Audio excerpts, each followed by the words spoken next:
Hello ಎಲ್ರಿಗೂ ನಮಸ್ಕಾರ. Welcome back to my channel.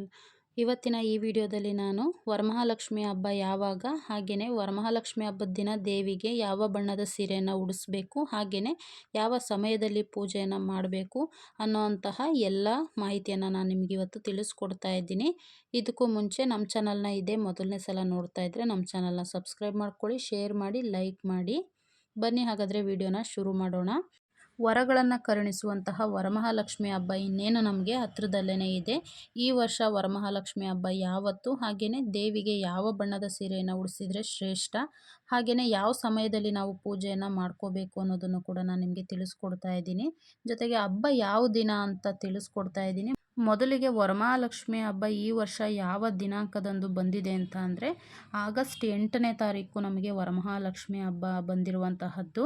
ಜೊತೆಗೆ ಈ ಸಲ ನಮಗೆ ವರಮಹಾಲಕ್ಷ್ಮಿ ಹಬ್ಬ ತುಂಬಾ ವಿಶೇಷವಾಗಿರುವಂತಹ ಯೋಗದಲ್ಲಿ ಬಂದಿರೋದ್ರಿಂದ ಯಾವ ಸಮಯದಲ್ಲಿ ಪೂಜೆ ಮಾಡಬೇಕು ಅನ್ನೋದನ್ನು ಕೂಡ ನಾನು ನಿಮಗೆ ತಿಳಿಸ್ಕೊಡ್ತೀನಿ. ಅದಾದ ನಂತರ ನಾನು ನಿಮಗೆ ಯಾವ ಬಣ್ಣದ ಸೀರೆಯನ್ನು ಉಡಿಸ್ಬೇಕು ಅನ್ನೋದನ್ನು ಕೂಡ ತಿಳಿಸ್ಕೊಡ್ತೀನಿ. ನೋಡಿ, ಪ್ರತಿ ವರ್ಷವೂ ಕೂಡ ನಮಗೆ ಶ್ರಾವಣ ಮಾಸದ 2ನೇ ಶುಕ್ರವಾರ ನಮಗೆ ವರಮಹಾಲಕ್ಷ್ಮಿ ಹಬ್ಬ ಬರುವಂತಹದ್ದು. 2ನೇ ಶುಕ್ರವಾರ ನಮಗೆ ಹಬ್ಬ ಮಾಡೋದಕ್ಕೆ ಆಗಲಿಲ್ಲ ಅಂತ ಅನ್ನೋರು 3ನೇ ಶುಕ್ರವಾರ ಅಥವಾ 4ನೇ ಶುಕ್ರವಾರ ಕೂಡ ನೀವು ಮಾಡ್ಕೊಳ್ಬಹುದು. ಈ ವರ್ಷ ಅಂತ ಅಂದರೆ 2025ನೇ ಇಸ್ವಿನಲ್ಲಿ 2025ನೇ ವರ್ಷದಲ್ಲಿ ನಮಗೆ ವರಮಹಾಲಕ್ಷ್ಮಿ ಹಬ್ಬ ಆಗಸ್ಟ್ 8ನೇ ತಾರೀಕು ಶುಕ್ರವಾರದ ದಿನ ಬಂದಿದೆ. ಇನ್ನು ನಾವು ವರಮಹಾಲಕ್ಷ್ಮಿ ದೇವಿಯನ್ನು ಪೂಜೆ ಮಾಡೋದಕ್ಕೆ ತುಂಬಾ ಒಳ್ಳೆಯ ಸಮಯಗಳನ್ನು ನಾವು ಆಯ್ಕೆ ಮಾಡ್ಕೊಂಡಿರ್ತೀವಿ. ನಿಮಗೆಲ್ಲರಿಗೂ ಗೊತ್ತೇ ಇರುತ್ತೆ, ಒಂದು ಬ್ರಾಹ್ಮಿ ಮುಹೂರ್ತ ಮತ್ತು ಇನ್ನೊಂದು ಗೋಧೂಳಿ ಸಮಯ.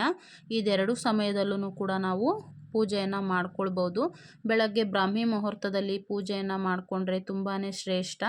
ಹಾಗೆಯೇ ಬೆಳಗ್ಗೆ ಬ್ರಾಹ್ಮಿ ಮುಹೂರ್ತದಲ್ಲಿ ನಮಗೆ ಪೂಜೆ ಮಾಡ್ಕೊಳ್ಳೋದಕ್ಕೆ ಆಗೋದಿಲ್ಲ ಅಂತ ಅನ್ನೋರು ಸಂಜೆ ಗೋಧೂಳಿ ಸಮಯದಲ್ಲೂ ಕೂಡ ಪೂಜೆಯನ್ನು ಮಾಡ್ಕೊಳ್ಬಹುದು.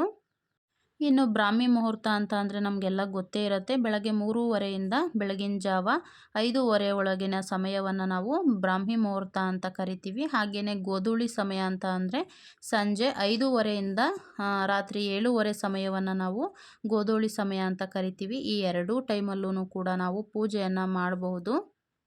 ಇದೆರಡೂ ಸಮಯವನ್ನು ಬಿಟ್ಟರೆ ನಮಗೆ ಇನ್ನೂ 4 ಲಗ್ನಗಳು ಅಂದರೆ ಸಮಯಗಳು ಸಿಗುತ್ತೆ. ಈ ಸಮಯದಲ್ಲೂ ಕೂಡ ನೀವು ಪೂಜೆಯನ್ನು ಮಾಡ್ಕೊಳ್ಬೋದು. ನಿಮಗೆ ಯಾವ ರೀತಿಯಾಗಿ ಅನುಕೂಲ ಆಗುತ್ತೋ ಆ ರೀತಿಯಲ್ಲಿ ನೀವು ಟೈಮ್ ನೋಡಿಕೊಂಡು, ಸಮಯ ನೋಡಿಕೊಂಡು ನೀವು ಪೂಜೆಯನ್ನು ಮಾಡ್ಕೊಳ್ಬೋದು. ಬನ್ನಿ ಹಾಗಾದರೆ ಇನ್ನು ಉಳಿದಿರುವಂತಹ ಲಗ್ನಗಳನ್ನ ಅಥವಾ ಸಮಯಗಳನ್ನು ನಾನು ನಿಮಗೆ ತಿಳಿಸ್ಕೊಡ್ತೀನಿ. ಮೊದಲನೇ ಲಗ್ನ ಸಿಂಹ ಲಗ್ನ. ಬೆಳಗ್ಗೆ 6 ಗಂಟೆ 29 ನಿಮಿಷಕ್ಕೆ ಆರಂಭವಾಗಿ ಬೆಳಗ್ಗೆ 8 ಗಂಟೆ 46 ನಿಮಿಷಕ್ಕೆ ಇದು ಕೊನೆಗೊಳ್ಳುತ್ತೆ. ಸಿಂಹ ಲಗ್ನದಲ್ಲಿ ಪೂಜೆ ಮಾಡೋರು ಕೂಡ ಮಾಡ್ಕೊಳ್ಬಹುದು. ಇನ್ನು ಎರಡನೇ ಲಗ್ನವನ್ನು ನೋಡೋದಾದರೆ ನಮಗೆ ಎರಡನೇ ಲಗ್ನ ಇರುವಂತಹದ್ದು ವೃಶ್ಚಿಕ ಲಗ್ನ. ಮಧ್ಯಾಹ್ನ 1 ಗಂಟೆ 22 ನಿಮಿಷದಿಂದ ಮಧ್ಯಾಹ್ನ 3 ಗಂಟೆ 41 ನಿಮಿಷಕ್ಕೆ ಈ ಸಮಯ ಇರುವಂತಹದ್ದು. ಈ ಸಮಯದಲ್ಲೂ ಕೂಡ ನೀವು ಲಕ್ಷ್ಮೀ ಕಳಸವನ್ನು ಸ್ಥಾಪನೆ ಮಾಡಿ ನೀವು ಪೂಜೆಯನ್ನು ಮಾಡ್ಕೊಳ್ಬೋದು. ಇನ್ನು ಮೂರನೇ ಸಮಯ ಅಥವಾ ಮೂರನೇ ಲಗ್ನವನ್ನು ನೋಡ್ಕೊಳ್ಳೋದಾದರೆ ಮೂರನೇ ಲಗ್ನ ಕುಂಭ ಲಗ್ನ. ಈ ಲಗ್ನದಲ್ಲೂ ಕೂಡ ನೀವು ಪೂಜೆಯನ್ನು ಮಾಡ್ಕೊಳ್ಬೋದು. ಇದು ಬರೋದು ನಿಮಗೆ ಸಂಜೆ 7 ಗಂಟೆ 27 ನಿಮಿಷದಿಂದ ಸಂಜೆ 8 ಗಂಟೆ 54 ನಿಮಿಷದವರೆಗೂ ಕೂಡ ಇದು ಇರುತ್ತೆ. ಈ ಸಮಯದಲ್ಲೂ ಕೂಡ ನೀವು ಪೂಜೆಯನ್ನು ಮಾಡ್ಕೊಳ್ಬಹುದು. ಇನ್ನು ಕೊನೆಯದಾಗಿರುವಂತಹ ಲಗ್ನ ಅದು ವೃಷಭ ಲಗ್ನ. ಇದು ನಿಮಗೆ ರಾತ್ರಿ 11 ಗಂಟೆ 55 ನಿಮಿಷದಿಂದ ರಾತ್ರಿ 1 ಗಂಟೆ 50 ನಿಮಿಷದವರೆಗೆ ಇರುತ್ತೆ. ಅಂದರೆ ಮಧ್ಯರಾತ್ರಿವರೆಗೂ ಕೂಡ ಇರುತ್ತೆ. ಇದೇನೋ ಅಷ್ಟು ಸೂಕ್ತವಾದಂತಹ ಸಮಯ ಅಲ್ಲ, ಯಾಕಂದರೆ ಶನಿವಾರಕ್ಕೆ ಆಲ್ರೆಡಿ ಬಿದ್ದಿರುತ್ತೆ 12 ಗಂಟೆಗೆ. ಹಾಗಾಗಿ ಈ ಸಮಯ ಅಷ್ಟೊಂದು ಸೂಕ್ತ ಅಲ್ಲ. ಇನ್ನು ಉಳಿದಿರುವಂತಹ 3 ಸಮಯದಲ್ಲಿ ನೀವು ಪೂಜೆಯನ್ನು, ಲಕ್ಷ್ಮೀ ಪೂಜೆಯನ್ನು ಮಾಡ್ಕೊಳ್ಬೋದು. ಆ 3 ಸಮಯದಲ್ಲಿ ನೀವು ಅಥವಾ ಆ 3 ಲಗ್ನಗಳಲ್ಲಿ ನೀವು ಪೂಜೆಯನ್ನು ಮಾಡ್ಕೊಳ್ಬೋದು. ನಿಮಗೆ ಯಾವ ಸಮಯ ಅನುಕೂಲವೋ ಆ ಸಮಯದಲ್ಲಿ ನೀವು ಮಾಡ್ಕೊಳ್ಳೋದು ತುಂಬ ಉತ್ತಮ. ಹಾಗೆಯೇ ಬೆಳಗ್ಗೆ ಬ್ರಾಹ್ಮಿ ಮುಹೂರ್ತದಲ್ಲಿ ಮಾಡುವಂಥದ್ದು ತುಂಬಾ ಶ್ರೇಷ್ಠ. ಆದಷ್ಟು ಬೆಳಗ್ಗೆನೇ ಹಬ್ಬವನ್ನು ಮಾಡೋದಕ್ಕೆ ಟ್ರೈ ಮಾಡಿ.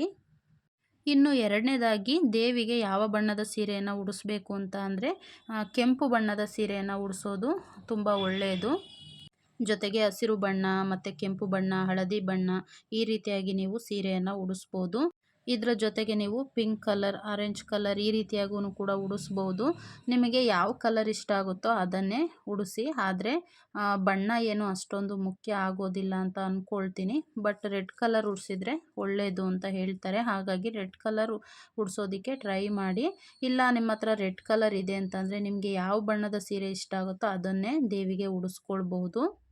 ಇನ್ನು ಯಾವ ಬಣ್ಣದ ಸೀರೆಯನ್ನು ನೀವು ಉಡಿಸ್ಬಾರ್ದು ಅಂತಂದರೆ ಕಪ್ಪು ಬಣ್ಣದ ಸೀರೆ, ಹಾಗೆಯೇ ಬೂದು ಬಣ್ಣದ ಸೀರೆಯನ್ನು ನೀವು ಉಡಿಸ್ಬಾರ್ದು. ಅಥವಾ ನೀವು ತಗೊಂಡಿರುವಂತಹ ಸೀರೆಯಲ್ಲಿ ಕಪ್ಪು ಬಣ್ಣ ಅಥವಾ ಮಿಶ್ರಿತ ಆಗಿದ್ದರೆ ಅದನ್ನು ಕೂಡ ನೀವು ಉಡಿಸೋ ಹಾಗಿಲ್ಲ. ವರಮಹಾಲಕ್ಷ್ಮಿ ಹಬ್ಬದಲ್ಲಿ ಅಮ್ಮನವರಿಗೆ ಆ ರೀತಿಯಾಗಿರುವಂಥ ಸೀರೆಯನ್ನು ಉಡಿಸ್ಬಾರ್ದು. ಆದಷ್ಟು ಲೈಟ್ ಕಲರ್ಗಳನ್ನ ಚಾಯ್ಸ್ ಮಾಡಿ ನಿಮಗೆ ಯಾವ್ದು ಇಷ್ಟ ಆಗುತ್ತೋ ಅದನ್ನು ನೀವು ವರಮಹಾಲಕ್ಷ್ಮಿ ಹಬ್ಬದಲ್ಲಿ ಅಮ್ಮನವರಿಗೆ ಉಡಿಸಿ. ಆದಷ್ಟು ನೀವು ಸೀರೆಯನ್ನು ತಗೊಳ್ಳುವಾಗ ಬಾರ್ಡರ್ ಸೀರೆಯನ್ನು ಚಾಯ್ಸ್ ಮಾಡಿ. ಯಾಕೆಂತಂದರೆ ಬಾರ್ಡರ್ ಸೀರೆಗಳು ತುಂಬಾ ಚೆನ್ನಾಗಿ ಕಾಣುತ್ತೆ ಲುಕ್ ವೈಸು. ನಿಮ್ಮ ಶಕ್ತಿಗೆ ಅನುಸಾರವಾಗಿ ನೀವು ಕಾಟನ್ ಸೀರೆ ಅಥವಾ ಸಿಲ್ಕ್ ಸ್ಯಾರಿ ಅಥವಾ ರೇಷ್ಮೆ ಸೀರೆ ಈ ಥರ ನೀವು ಯಾವುದೇ ಸೀರೆಗಳನ್ನು ನೀವು ಲಕ್ಷ್ಮೀ ದೇವಿಗೆ ಉಡಿಸ್ಕೊಳ್ಬಹುದು. ಅದು ನಿಮ್ಮ ಇಷ್ಟಕ್ಕೆ ಬಿಟ್ಟಿದ್ದು. ಇದಾದ ನಂತರ ಇನ್ನು ಲಕ್ಷ್ಮೀ ದೇವಿಯನ್ನು ಹಬ್ಬದ ದಿನ ಯಾವ ದಿಕ್ಕಿಗೆ ಮುಖ ಮಾಡಿ ಕೂರಿಸ್ಬೇಕು ಅಂತ ಕೇಳೋದಾದರೆ ಪೂರ್ವಾಭಿಮುಖವಾಗಿ ಅಥವಾ ಉತ್ತರಾಭಿಮುಖವಾಗಿ ನೀವು ಕೂರಿಸೋ ಅಂಥದ್ದು ತುಂಬಾ ಒಳ್ಳೆಯದು. ಜೊತೆಗೆ ಪಶ್ಚಿಮಕ್ಕೂ ಕೂಡ ಕೂರಿಸ್ಬೋದು, ಆದರೆ ದಕ್ಷಿಣಾಭಿಮುಖವಾಗಿ ಕೂರಿಸ್ಬಾರ್ದು ಅಂತ ಹೇಳ್ತಾರೆ. ಹಾಗಾಗಿ ಇದೆಲ್ಲದನ್ನು ಕೂಡ ನೋಡಿಕೊಂಡು ನೀವು ನಿಮ್ಮ ಮನೆಯಲ್ಲಿ ಯಾವ ರೀತಿಯಾಗಿ ಅನುಕೂಲ ಇರುತ್ತೋ ಅದನ್ನು ನೋಡಿಕೊಂಡು, ಜಾಗವನ್ನು ನೋಡಿಕೊಂಡು ನೀವು ಪೂರ್ವಾಭಿಮುಖವಾಗಿ ಅಥವಾ ಉತ್ತರಾಭಿಮುಖವಾಗಿ ನೀವು ಲಕ್ಷ್ಮಿಯನ್ನು ಕೂರಿಸ್ಕೊಳ್ಬೇಕಾಗತ್ತೆ. ನೀವು ಅಮ್ಮನವ್ರನ್ನ ದೇವರ ಮನೆಯಲ್ಲಿ ಅಥವಾ ಹಾಲ್ನಲ್ಲಿ ಎಲ್ಲಿಯಾದ್ರೂ ಕೂಡ ಕೂರಿಸ್ಕೊಳ್ಬೋದು. ಆದರೆ ದಿಕ್ಕುಗಳನ್ನು ನೋಡಿ ನೀವು ದಿಕ್ಕುಗಳನ್ನು ಗಮನದಲ್ಲಿಟ್ಕೊಂಡು ಎಲ್ಲದಕ್ಕೂ ಸರಿ ಹೊಂದೋ ಹಾಗೆ ನೀವು ಅಮ್ಮನವ್ರನ್ನ ಕೂರಿಸ್ಬೇಕಾಗತ್ತೆ. ಇದಿಷ್ಟು ಕೂಡ ಇವತ್ತಿನ ವರಮಹಾಲಕ್ಷ್ಮಿ ಹಬ್ಬದ ಮಾಹಿತಿಯಾಗಿರುತ್ತೆ ಫ್ರೆಂಡ್ಸ್. ಇನ್ನೂ ಏನಾದರೂ ಹೆಚ್ಚಿನ ಮಾಹಿತಿ ಬೇಕು ಅಂತಂದರೆ ಕಮೆಂಟ್ ಬಾಕ್ಸ್ನಲ್ಲಿ ನನಗೆ ಕಮೆಂಟ್ ಮಾಡಿ ತಿಳಿಸಿ. ನಾನು ನಿಮಗೆ ತಿಳಿಸೋದಕ್ಕೆ ಟ್ರೈ ಮಾಡ್ತೀನಿ.